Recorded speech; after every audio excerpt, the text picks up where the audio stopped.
నమస్కారం RMK TV వార్తలకు స్వాగతం. నా పేరు కృష్ణకుమార్. న్యూస్లో ముందుగా హెడ్లైన్స్.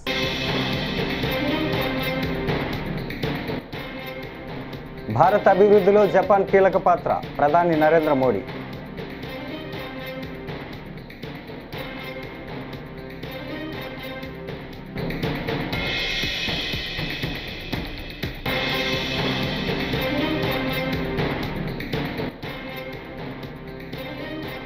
విశాఖలో డబుల్ డెక్కర్ బస్సులు ప్రారంభించిన చంద్రబాబు.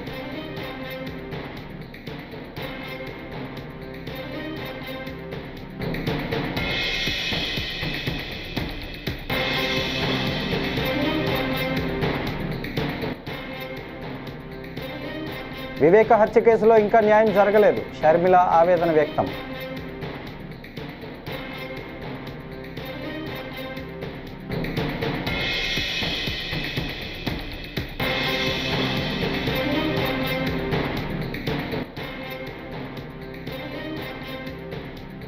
రిషికొండ ప్యాలెస్ను సందర్శించిన ఉప ముఖ్యమంత్రి పవన్ కళ్యాణ్.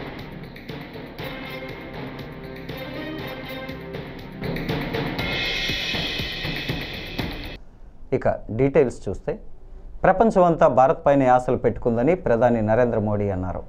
భారత్ జపాన్ వార్షిక సదస్సు కోసం ఆ దేశంలో పర్యటిస్తున్న ప్రధాని టోక్యోలో ఇండియా జపాన్ ఎకనామిక్ ఫోరంలో పాల్గొన్నారు. జపాన్ వ్యాపార దిగ్గజాలు హాజరైన ఈ సదస్సుకు మోడీని జపనీయులు గాయత్రి మంత్రం పఠిస్తూ స్వాగతం పలికారు.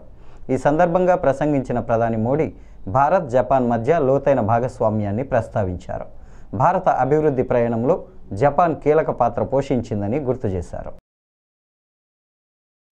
दोनों देशों के डेलीगेट्स, मीडिया के मित्रों, नमस्ते. कौन बनवा? सबसे पहले मैं प्रधानमंत्री इशिबा का उनके आत्मीयता भरे शब्दों और गर्मजोशी भरे स्वागत के लिए हार्दिक आभार व्यक्त करता हूं.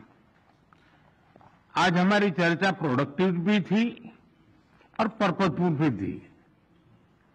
हम दोनों एकमत है कि विश्व की दो बड़ी अर्थव्यवस्थाओं और जीवंत लोकतंत्रों के रूप में हमारी साझेदारी केवल दोनों देशों के लिए ही नहीं बल्कि वैश्विक शांति और स्थिरता के लिए भी अत्यंत महत्वपूर्ण है. Strong democracies are natural partners in shaping a better world. Friends, आज हमने अपनी special strategic and global partnership में एक नए और सुनहरे अध्याय की मजबूत नींव रखी है. हमने अगले दशक के लिए एक रोड मैप बनाया है. हमारे विजन के केंद्र में investment, innovation, economic security, environment, technology, health, mobility, people to people exchanges and state prefecture partnership, ये प्रमुख बातें हैं. हमने अगले 10 वर्षों में జపాన్ విశాఖపట్నాన్ని రాజధాని చేస్తామని గత పాలకులు చెబితే అవసరం లేదని మీరు తీర్పిచ్చారంటూ ప్రజలను ఉద్దేశించి ఆంధ్రప్రదేశ్ ముఖ్యమంత్రి నారా చంద్రబాబు నాయుడు వ్యాఖ్యానించారు. రహదారులపై గుంతలు పెట్టిన పాలకులు వాటిల్లోనే కొట్టుకుపోయారని ఆయన వ్యంగ్యంగా అన్నారు. శుక్రవారం విశాఖపట్నంలో ఏపీ టూరిజం ఆధ్వర్యంలో డబుల్ డెక్కర్ బస్సులను సీఎం చంద్రబాబు నాయుడు ప్రారంభించారు. అనంతరం ఆయన డబుల్ డెక్కర్ బస్సులో ప్రయాణించారు. ఈ సందర్భంగా సీఎం చంద్రబాబు నాయుడు మాట్లాడుతూ భారత్కు టెక్నాలజీ హబ్గా విశాఖపట్నం ఎదుగుతోందని అన్నారు. ఎప్పుడు విశాఖపట్నానికి వచ్చినా నాకు కొంత న్యూ ఎనర్జీ వస్తూ ఉంటుంది. మీ ఉత్సాహమే.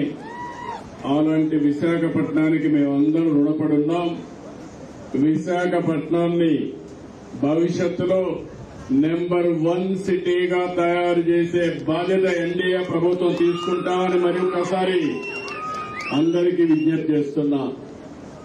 ఈ రోజు మీరు చూస్తే ఒక నూతనమైనటువంటి కార్యక్రమానికి శ్రీకారం చుట్టాం.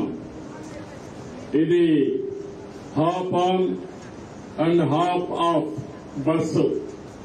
ఇప్పుడే మీరు చూశారు, డబుల్ డెక్కర్ ఎలక్ట్రికల్ బస్. ఇది ఇక్కడి నుంచి 16 కిలోమీటర్ల జర్నీ చేస్తుంది. అదే మరిగా మీరు చూస్తే 2 బస్సులు ఫేజ్ 1 లో ప్రారంభిస్తారు. ఆ తర్వాత మిగిలిన బస్సులు కూడా ఏర్పాటు చేస్తాం అవసరమైతే డిమాండ్ బట్టి. ఇది ఆర్కే బీచ్ నుంచి మీరు ఈ దారిలో పోతూ పోతూ తోట్లకొండ, ఇంకొక పక్కన అనేకమైనటువంటి ప్లేస్ ఆర్కే బీచ్ గాని, TU 142 గాని, submarine, sea harrier, helicopter museum, VMRDA park, Kailasagiri ropeway, Tenneti park, view point, national zoo park, TTD temple, Rushikonda beach, అక్కడి నుంచి తోట్లకొండకు వచ్చి ఇస్తుంది. ఇదంతా కూడా 24 గంటలు 500 రూపాయలు అన్నారు కానీ మా విశాఖపట్నానికి 500 కాదు. అవసరమైతే ఆ సబ్సిడీ మేము కూడా ఇస్తాం. 250 రూపాయలకే పెట్టాం. అంటే 250 రూపాయలకి 24 గంటల్లో ఈ బీచ్ అంతా తిరిగే అవకాశం ఉంటుంది. కాబట్టి మీకు ఇది ఉపయోగపడుతుందనే ఉద్దేశంతో దీన్ని చేశామని చెప్పి కూడా నేను మీకు తెలియజేస్తున్నా. ఇది అశోక్ లైలాండ్ బస్. ఇది అయిన తర్వాత ఛార్జింగ్ స్టేషన్ కూడా సాగర్ నగర్ లో ఛార్జింగ్ స్టేషన్ పెట్టి అక్కడ అరకు కాఫీని కూడా ఇస్తున్నాం. ఎందుకంటే నేను ఈ ప్రాంతంలో ఉండే ప్రొడక్ట్స్ కూడా ప్రమోట్ చేయాల్సిన అవసరం ఉంది. అరకు కాఫీ ప్రపంచంలోనే ఒక బెస్ట్ బ్రాండ్ గా తయారైంది. అలాంటి అరకు కాఫీ కూడా అక్కడ పెడతామని చెప్పి నేను మీకు తెలియజేస్తున్నా. ఈ రోజు ఈ బస్సులో 66 మంది ఎక్కేదానికి అవకాశం ఉంటుంది. ఒకసారి ఛార్జ్ చేస్తే దగ్గర 150 కిలోమీటర్ల వరకు తిరిగే అవకాశం ఉంటుంది. ఛార్జింగ్ స్టేషన్ కూడా పెట్టాం. భవిష్యత్తులో మొత్తం ఎలక్ట్రికల్ వెహికల్సే వస్తాయి. రోడ్లు కూడా బాగుంటాయి. పార్ట్ హోల్స్ క్రియేట్ చేసిన ప్రభుత్వం అందులో కొట్టుకోపోయింది. ఇప్పుడు ఈ ప్రభుత్వం మీ అందరికీ ఎక్కడ గుంతలు లేని రోడ్లు ఇచ్చే బాధ్యత మాదని మరొకసారి మీ అందరికీ విజ్ఞప్తి చేస్తున్నా. మాజీ మంత్రి వివేకానందరెడ్డి హత్య కేసులో ఇప్పటికీ న్యాయం జరగలేనందునే సునీత పోరాటం కొనసాగుతుందని PCC అధ్యక్షురాలు షర్మిల అన్నారు. CBI వద్ద సాక్ష్యాలు ఉన్నా ఎందుకు న్యాయం జరగడం లేదని నిలదీశారు. తన తండ్రి రాజశేఖర్ రెడ్డి సిద్ధాంతాన్ని మరిచి జగన్ రాజకీయం చేస్తున్నారని షర్మిల ఆవేదన వ్యక్తం చేశారు. వాళ్ళ కార్యక్రమాల కోసం అందరూ విశాఖపట్నంలో ఉన్నారు. కానీ ఏది ఏమైనా అందరూ విశాఖపట్నం చేరారు. చాలా సంతోషం. ఈరోజు విశాఖపట్నం స్టీల్ కు సంబంధించి ఆ కార్మికుల్లో అయితేనేమి, రాష్ట్ర ప్రజల్లో అయితేనేమి, ప్రతిపక్షాలలో అయితేనేమి విశాఖ స్టీలు భవిష్యత్తు గురించి చాలా భయాలున్నాయి. ఇటీవల కాలంలోనే 44 పనుల కోసం EOI expression of interest invite చేస్తూ ఒక ప్రకటన విడుదలయ్యింది. అంటే ఇది వరకు కార్మికులు చేస్తున్న పనులను ఇప్పుడు విశాఖపట్నం స్టీలు కాంట్రాక్ట్ బేసిస్ మీద ఇయ్యబోతుంది. అంటే 34,000 ఒకప్పుడు రాజశేఖర రెడ్డి గారు ముఖ్యమంత్రిగా ఉన్నప్పుడు 35,000 మంది కార్మికులతో విశాఖపట్నం స్టీలు ఫుల్ కెపాసిటీలో అంటే 3 మిలియన్ టన్నుల ఉన్న ప్లాంట్ ని కెపాసిటీని రాజశేఖర రెడ్డి గారు 7 మిలియన్ టన్నుల వరకు తీసుకువెళ్లారు. ఆ టైంలో ఫుల్ ఎంప్లాయ్మెంట్ లో నడిచిన ప్లాంటు 35,000 మందితో నడిచిన ప్లాంటు ఈ రోజు కేవలం 20,000 మందితో మాత్రమే లేక అంతకంటే తక్కువే మందితోనే నడుస్తుంది. ఇప్పుడు దీనివల్ల ఆ 20,000 మందికి కూడా ఉద్యోగాలు పర్మనెంట్ అనో లేకపోతే ఒక భరోసానో లేకుండా పోతుంది. అంటే ఉన్న పనులకు కూడా ఇది వరకు కార్మికులుగా చేసే పనులకు కూడా అవుట్సోర్సింగ్ ఇస్తే ఇక మొత్తం కార్మికులను అవుట్సోర్సింగ్ పద్ధతుల్లోనే ఎంప్లాయ్ చేసుకుంటే ఇక రెగ్యులర్ ఉద్యోగస్తులు కానీ ఉన్న కాంట్రాక్ట్ బేస్లో ఉన్న ఉద్యోగస్తులు కానీ ఏ మాత్రం భరోసా లేకుండా పోతుంది. ఇది ఎక్కడి న్యాయం అని అడుగుతున్నాం. మోడీ గారు ముఖ్యమంత్రి అయినప్పటి నుంచే వైజాగ్ స్టీల్ కు ఈ శాపం. కాంగ్రెస్ పార్టీ అధికారంలో ఉన్నంత వరకు 2014 వరకు బ్రహ్మాండంగా నడిచింది విశాఖపట్నం స్టీలు. అసలు కాంగ్రెస్ పార్టీ చిత్తశుద్ధితో ఇందిరాగాంధీ దగ్గర నుంచి ఉప ముఖ్యమంత్రి పవన్ కళ్యాణ్ రిషికొండ ప్యాలెస్ను సందర్శించారు. వైసీపీ హయాంలో రిషికొండపై నిర్మించిన భవన సముదాయంలోకి వెళ్లి గదులను పరిశీలించారు. ఆయన వెంట మంత్రులు నాదెండ్ల మనోహర్, కందుల దుర్గేష్, జనసేన ఎంపీలు, ఎమ్మెల్యేలు, అధికారులు ఉన్నారు. రిషికొండ ప్యాలెస్ వైభోగాలను వారు ఉప ముఖ్యమంత్రి పవన్కు వివరించారు. భవనాల నిర్మాణానికి సదుపాయాలకు వెచ్చించిన మొత్తాన్ని తెలుసుకొని పవన్ ఆశ్చర్యం వ్యక్తం చేశారు.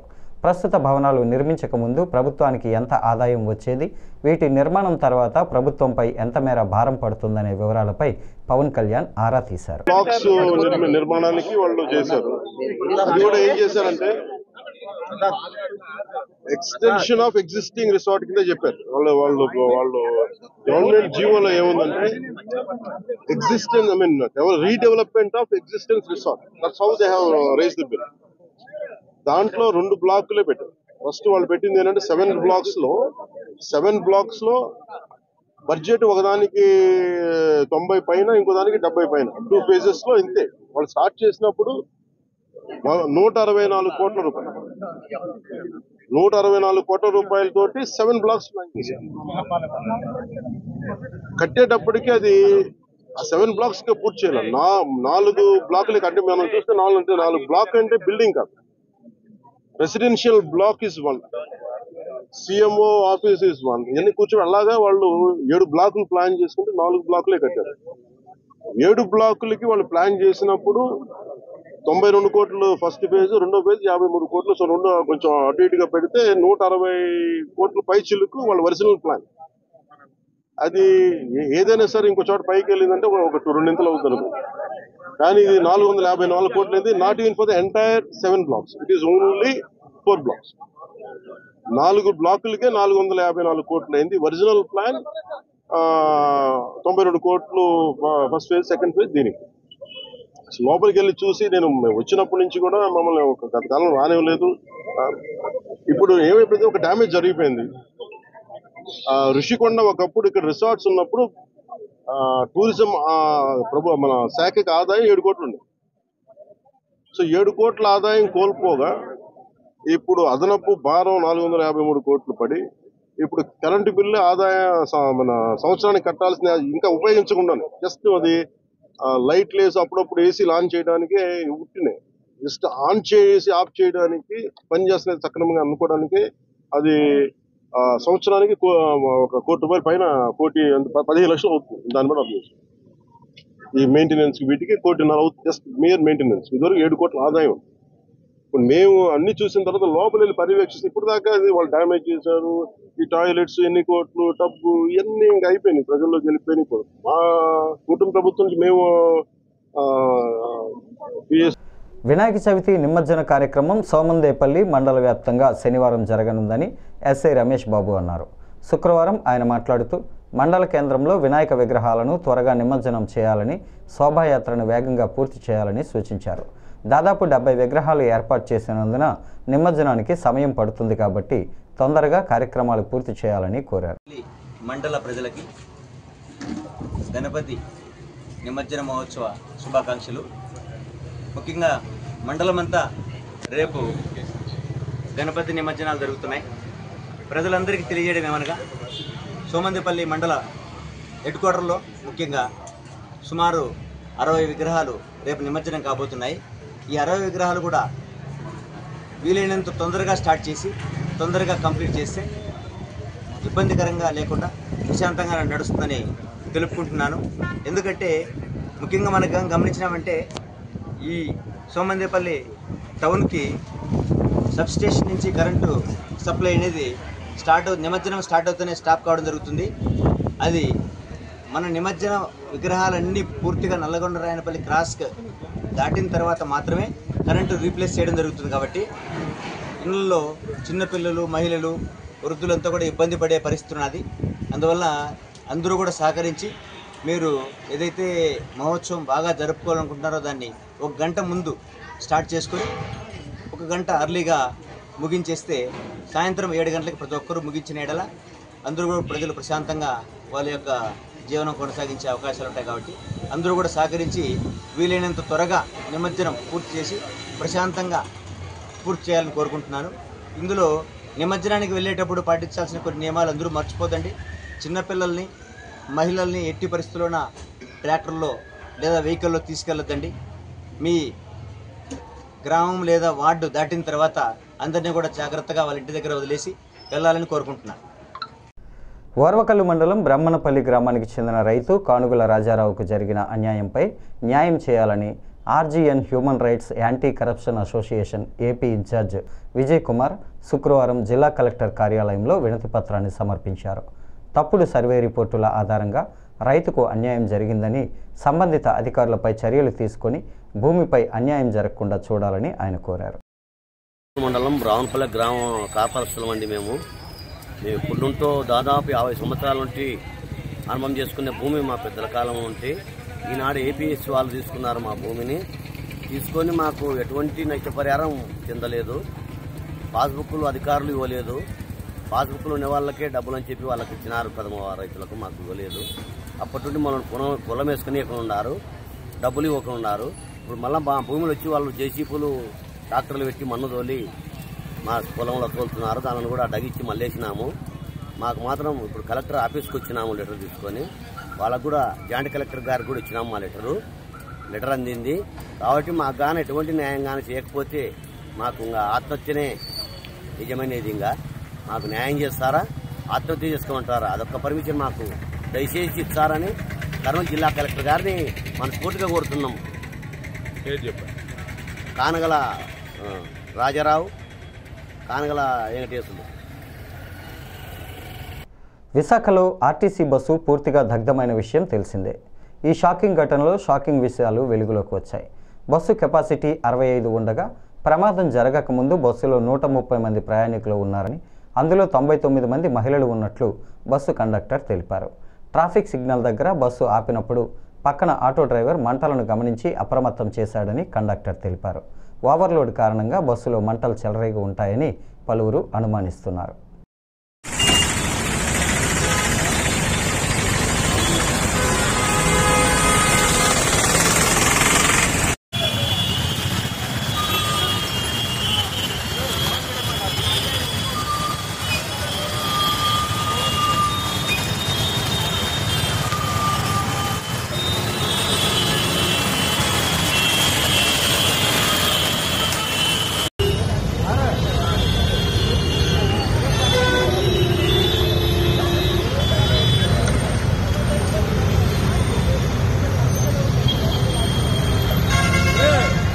బస్ నెంబర్ ఎంత?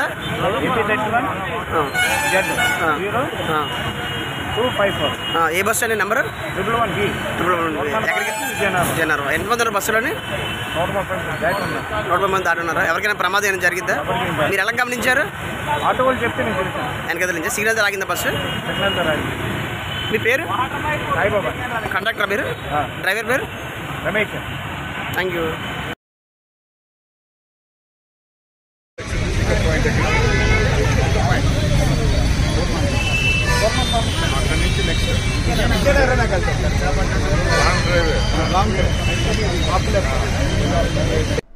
విశాఖలో జరిగిన జనసేన లెజిస్లేటర్ సమావేశంలో కనీస ప్రజల సమస్యలను గురించి ప్రస్తావించే సాహసం కూడా డిప్యూటీ సీఎం పవన్ కళ్యాణ్ చేయకపోవటం దురదృష్టకరమని వైఎస్ఆర్సీపీ గుంటూరు పార్లమెంటరీ నియోజకవర్గ పరిశీలకుడు పోతిన మహేష్ ఆగ్రహం వ్యక్తం చేశారు.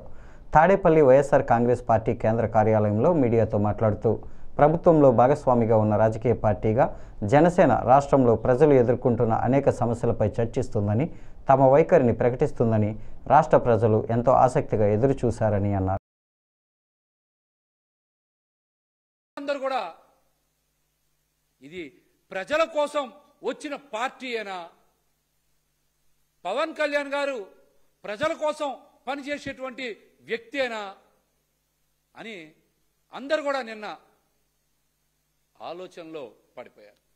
ఎక్కడైనా సరే నిన్న జనసేన పార్టీ లెజిస్లేచర్ సమావేశంలో ఎక్కడైనా సరే మీరు చూడండి, రైతుల సమస్యల మీద కానీ, గిట్టుబాటు ధరల మీద కానీ, అదేవిధంగా యూరియా సమస్యల మీద కానీ, స్టీల్ ప్లాంట్ ప్రైవేటీకరణ జరగదు, కేంద్ర ప్రభుత్వం ప్రకటించినటువంటి 34 విభాగాల్లో కూడా ప్రైవేటీకరణ నిలుపుదల చేస్తామని కానీ, అదేవిధంగా ఫీజు రీయింబర్స్మెంట్ అమల్లో ఉన్నటువంటి లోపాల గురించి కానీ, సూపర్ 6, సూపర్ 7 హామీల గురించి కానీ, మహిళలు చిన్నారులపై జరుగుతున్నటువంటి దాడుల గురించి కానీ, గంజాయి డ్రగ్స్ లాంటి అంశాల గురించి కానీ, అదేవిధంగా పెంచిన కరెంటు ఛార్జీల షాకు గురించి కానీ, రాష్ట్రంలో ఎక్కడ పడితే అక్కడ ఏర్పాటు చేసినటువంటి మద్యం బెల్ట్ షాపుల మీద కానీ, విచ్చలవిడిగా మట్టి మాఫియా, రేషన్ మాఫియా, ఇసుక మాఫియా, అదేవిధంగా అవినీతి మీద ఎక్కడన్నా చర్చ జరిగిందా?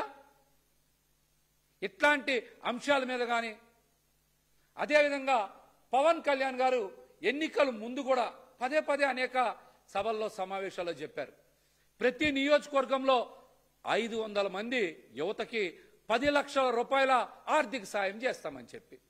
ఇట్లాంటి అంశాల్లో ఒక్క అంశం మీదైనా సరే జనసేన పార్టీ గోదావరి జలాలను తెలంగాణలో ఎక్కడికి తరలించాలన్న ఎల్లంపల్లి ప్రాజెక్టు గుండె లాంటిదని ముఖ్యమంత్రి రేవంత్ రెడ్డి అన్నారు. మంత్రి ఉత్తమ్ కుమార్ రెడ్డి పిసిసి అధ్యక్షుడు మహేష్ కుమార్ గౌడ్తో కలిసి ఎల్లంపల్లి ప్రాజెక్టు వద్ద వరద ప్రవాహాన్ని పరిశీలించిన అనంతరం మీడియాతో సీఎం మాట్లాడారు. మీకు అర్థమైంది కదా, కట్టడానికి కూలిపోయిన దానికి నిలబడ్డదనుకున్న తేడా.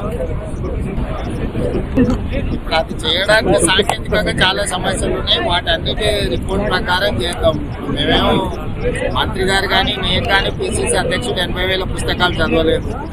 సో పుస్తకాలు చదువుకున్న వాళ్ళని సలహా అడిగినాం ఎట్లా రిపేర్ చేయాలనేది. దాని ప్రకారం అది రిపేర్ చేస్తాము. ఇప్పుడు మీకు తెలుసు కదా, ఈ మొత్తం గోదావరి జలాలకు శ్రీపాద ఎల్లంపల్లి అనేది గుండెకాయ లాంటిది, జంక్షన్ లాంటిది. కాజుపేట రైల్వే జంక్షన్ ఎట్లనో ఆల్ ట్రైన్స్ వచ్చేదానికి పోయేదానికి, మొత్తానికి గోదావరి జలాలకు మనకి శ్రీపాద ఎల్లంపల్లి అనేది ఒక పెద్ద జంక్షన్. ఎక్కడి వైపు నీళ్లను నువ్వు కదిలించాలన్నా, లిఫ్ట్ చేయాలన్నా, పంప్ చేయాలన్నా ఇదే మనకు జంక్షన్. కాబట్టి స్ట్రాటజిక్ లొకేషన్ లో కట్టిన ప్రాజెక్టు శ్రీపాద ఎల్లంపల్లి. దీని ప్రకారం ఖచ్చితంగా సాంకేతికంగా ఎట్లా సలహా తీసుకోవాలి, ఎట్లా పూర్తి చేయాలి, దాని ప్రకారం పనిచేస్తుంది ప్రభుత్వం. వాటికి కూడా సమస్య ఉందనే కదా 3 ఒకే రకమైన సాంకేతిక నైపుణ్యంతో కట్టారు. మేడిగడ్డ అయినా, అన్నారం అయినా, సుందిల్ అయినా. వాళ్ళు ఏంటంటే అతి తెలివితేటలతో మామ అల్లుడు ఏమనుకుంటారంటే ఒక ఆయన స్వాతిముత్యం అనుకుంటాడు, ఇంకొక ఆయన ఆనిముత్యం అనుకుంటాడు.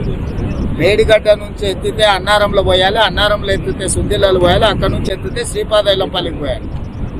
ఒకే రకమైన సాంకేతిక నైపుణ్యంతో మహిళలను నమ్మించి మోసం చేసిన కూటమి ప్రభుత్వానికి బుద్ధి చెప్పేందుకు రాష్ట్రంలోని మహిళలు సిద్ధంగా ఉన్నారని వైఎస్ఆర్సీపీ మహిళా విభాగం అధ్యక్షురాలు MLC Varadu Kalyani, working president Kakani పూజితాలు స్పష్టం చేశారు.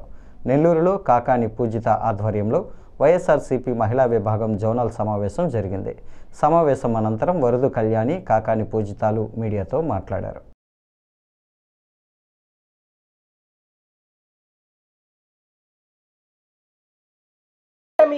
అధికారంలోకి వచ్చి 15 నెలలు అయింది. ఒక ప్రజా కంటకమైన పాలన సాగిస్తూ ఉండే పరిస్థితి ఈ రాష్ట్ర ప్రజలందరూ కూడా చూస్తూ ఉన్నారు.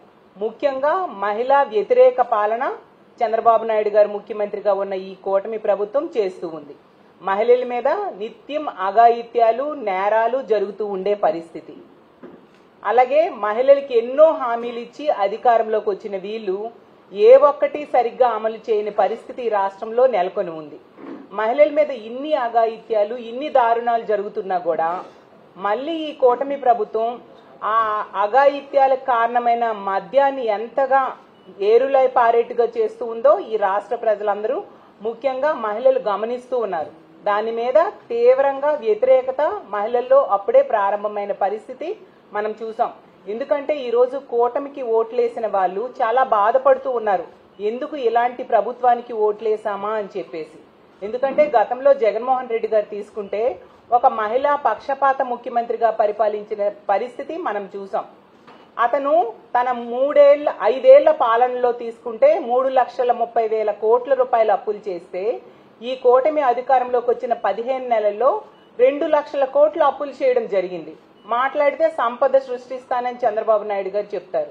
చూసేసరికి అప్పులు సృష్టిస్తూ ఉండే పరిస్థితి మనం చూస్తూ ఉన్నాం. ఈరోజు మద్యం ఏరులై పారడమే కాకుండా బెల్ షాప్స్ 70-80 వేల బెల్ షాప్స్ ఈ రోజు ఆంధ్రప్రదేశ్ రాష్ట్రంలో కూటమి ప్రభుత్వం అధికారంలోకి వచ్చాక మనకు కనిపిస్తూ ఉన్నాయి. అలాగే మొన్ననే మనం చూసాం కేబినెట్ సమావేశంలో వీళ్ళు పెర్మిట్ రూమ్స్ కూడా 5 లక్షలు కడితే పెర్మిట్ రూమ్స్ ఇచ్చేట్టుగా వీళ్ళు అఫీషియల్ గా పర్మిషన్ ఇవ్వడం కూడా జరిగింది. దీంతో ఈ రోజు మద్యానికి బానిసై మహిళల మీద అఘాయిత్యాలు ఎంత దారుణంగా చేస్తూ ఉన్నారో మన అందరము చూస్తూ ఉన్నాం. గతంలో జగనన్న మహిళా సాధికారతకు పెద్దపీట వేయడమే కాకుండా మహిళల రక్షణ కోసం ఎన్నో చర్యలు తీసుకొని ఉండిన పరిస్థితి. ముఖ్యంగా దిశ వ్యవస్థను తీసుకొస్తే ఈ కూటమి అధికారంలోకి వచ్చిన వెంటనే దిశ వ్యవస్థ లేదు అని చెప్పడమే మొదటి ప్రాధాన్యత అంశంగా మాట్లాడిన విషయం మన అందరం చూసాం. చంద్రబాబు నాయుడు గారు ఒక మహిళా హోంమంత్రి, మంత్రులు అందరూ కూడా దిశ వ్యవస్థ లేదు, దిశ యాప్ లేదు అంటూ చెప్పడంతో ఇలా మహిళల మీద అఘాయిత్యాలు చేసే వాళ్ళకి భయం లేకుండా పోయిన పరిస్థితి మనం చూస్తూ ఉన్నాం. ఈ రోజు రాష్ట్రంలో రోజుకి 70-80 సంఘటనలు మహిళల మీద అఘాయిత్యాలు జరుగుతూ ఉన్నాయి. గంటకు 3-4 సంఘటనలు జరుగుతూ ఉండే దురదృష్టకరమైన పరిస్థితులు ఈ రోజు ఈ రాష్ట్రంలో ఉన్నాయి. రాష్ట్రంలో తీసుకుంటే మహిళలు ఇంట్లో ఉన్న రక్షణ లేదు, బయటికి వెళ్ళినా రక్షణ లేదు, స్కూల్కి వెళ్ళినా రక్షణ లేదు, అలాగే పని ప్రదేశాల్లో కూడా మహిళలకి రక్షణ లేని పరిస్థితి. ఈ రోజు ఈ కూటమి ప్రభుత్వం అధికారంలోకి వచ్చాక తొలి ఏడాది తీసుకుంటే మద్యం అమ్మకాలు 9% పెరగడం జరిగింది. అంటే ఎంత దారుణంగా మద్యం సిండికేట్స్ తో వీళ్ళు అండర్స్టాండింగ్ అయ్యి ఈ ప్రభుత్వం మద్యం అమ్మకాలను ఎంతగా 9% పెంచడమే కాకుండా ఈ ఏడాది 2వ ఏడాదిలో తీసుకుంటే లిక్కర్ అమ్మకాలేమో 24% పెరిగాయి, అలాగే బీర్ల అమ్మకాలు 129% పెరిగాయి. అంటే ఎంత భయానక పరిస్థితులు ఈ వార్తలు ఇంతటితో సమాప్తం. నమస్కారం.